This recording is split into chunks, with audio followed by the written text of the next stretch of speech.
and welcome back to this next session on Google Forms. Let me move on to this next level of training. This is where I'm going to talk to you specifically about depositing a form into Google Classroom and looking at that data once it comes back in conjunction with turning a form into a quiz. So let's go ahead and get started. Here we are inside of the ABC T-shirt form that we started at the very beginning of this training, and I tucked a few questions in here related to Bridge to Terabithia, and it's still technically a T-shirt form at this point, and it's not technically a quiz. Let's pretend that I'm officially working on the Bridge to Terabithia quiz. I have deposited all of the questions in here and I officially want it to become a quiz. In one of our previous trainings, I talked about questions, responses, and settings up at the top. This is where I'm going to override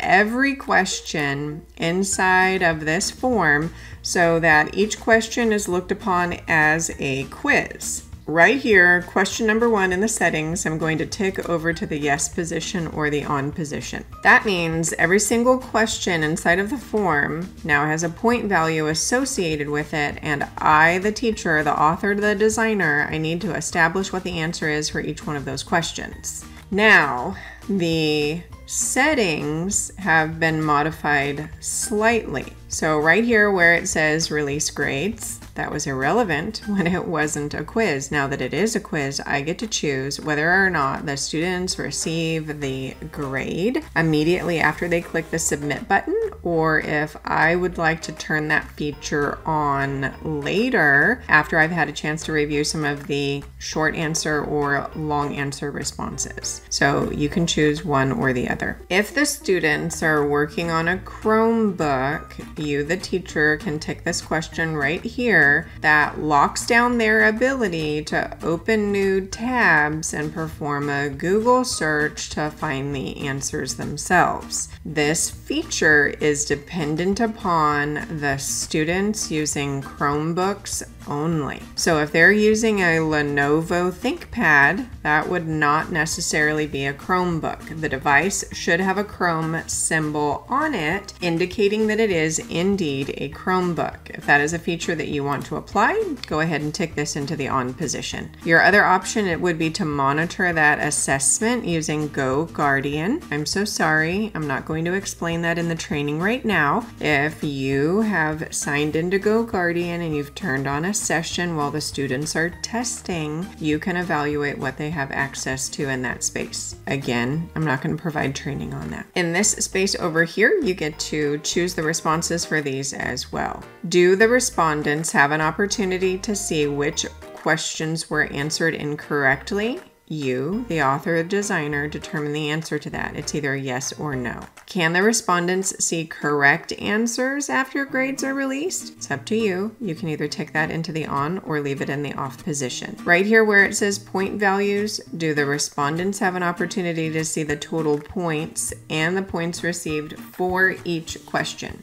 And then, do you want a default question value applied to every question? For example, you can supply the number 5 in this space, and for all of the questions, each one of them would have an automatic point value of 5. You still have the ability to override it if you want 2 of the questions to be worth 10 or 20 points, but this could potentially save you time. So determine whether or not that is helpful or efficient for you. I'm going to disengage from settings. I'm going to scoot back over into questions. That way I can go in and choose the correct answer for each of the questions. I'm going to scoot down. Obviously, not all of these are quiz questions. I'm going to focus my attention only down on those questions that are specific to Bridge to Terabithia.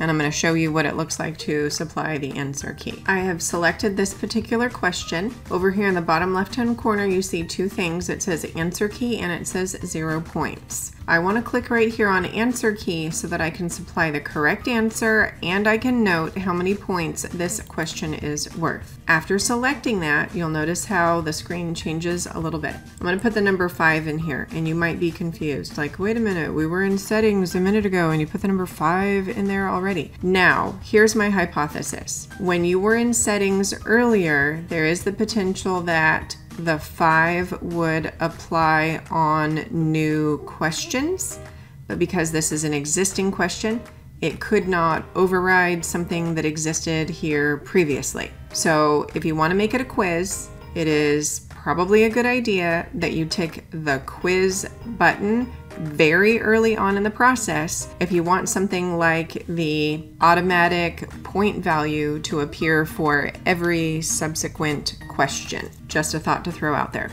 All right, the accurate response for this question is hiking. Hiking is not one of Leslie's hobbies or interests. So I'm going to click the done button right over here.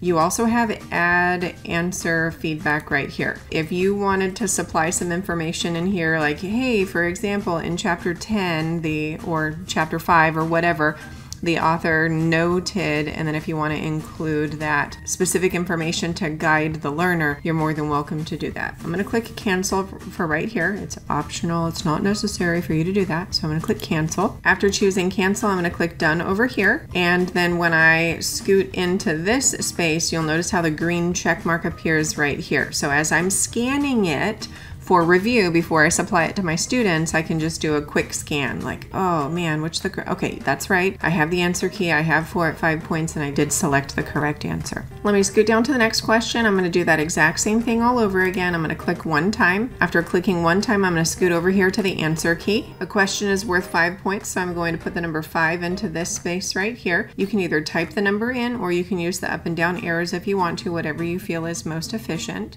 And then the correct answer for this particular item is write a fake love letter to her right here. And then I'm going to click the done button right here. And then right up here, it says total points as 10.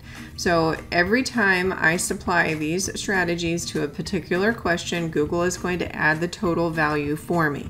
So if I only want the entire thing to be worth 50 points, then I can evaluate and make sure that I haven't gone beyond that particular numeric value if that's important to me. It just does the adding for me.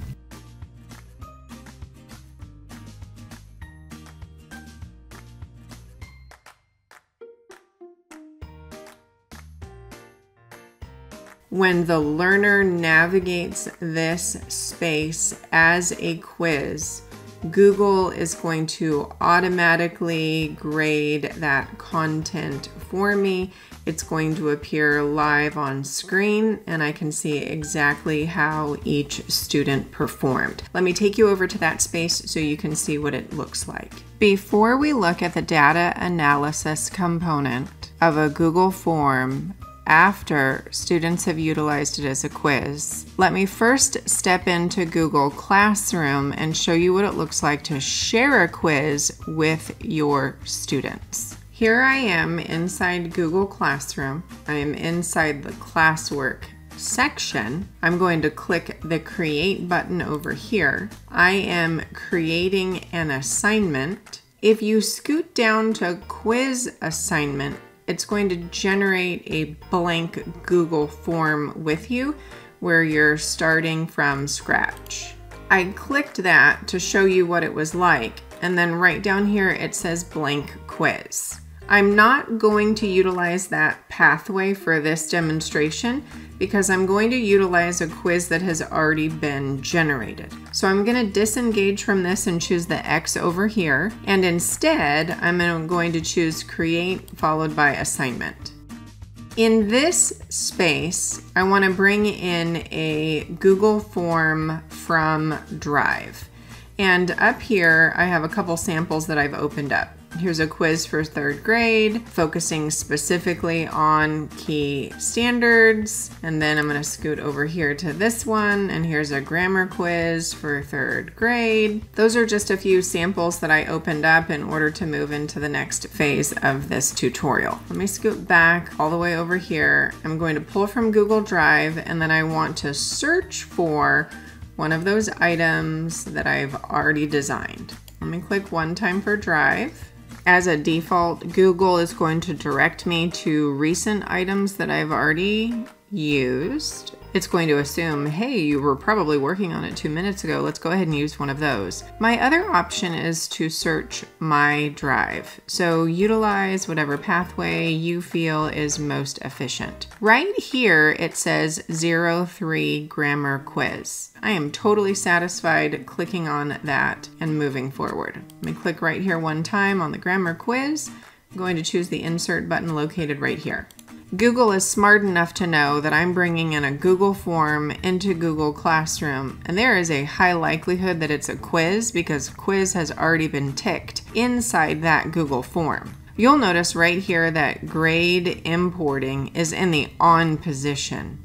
Once I have released those grades, then the grades will be imported into the grade book for Google Classroom. If I forgot to click the button that stated in the form that I wanted the user experience to be locked inside of the Chromebook, I can override that by clicking this button right here. When each of the students utilize this resource as a quiz on a Chromebook, I really don't want them opening adjacent tabs and doing a Google search for the answer. I would like those resources to be locked down so that they cannot do that during a quiz session. On the right hand side over here, much like you would always do inside Google Classroom, you're going to utilize these resources as you see fit. If you want it in a topic, if you want to give it a specific due date, if there are certain points associated with this assignment, from the drop-down menu you can choose which students should receive this, and then you can import it into various different classrooms in this space.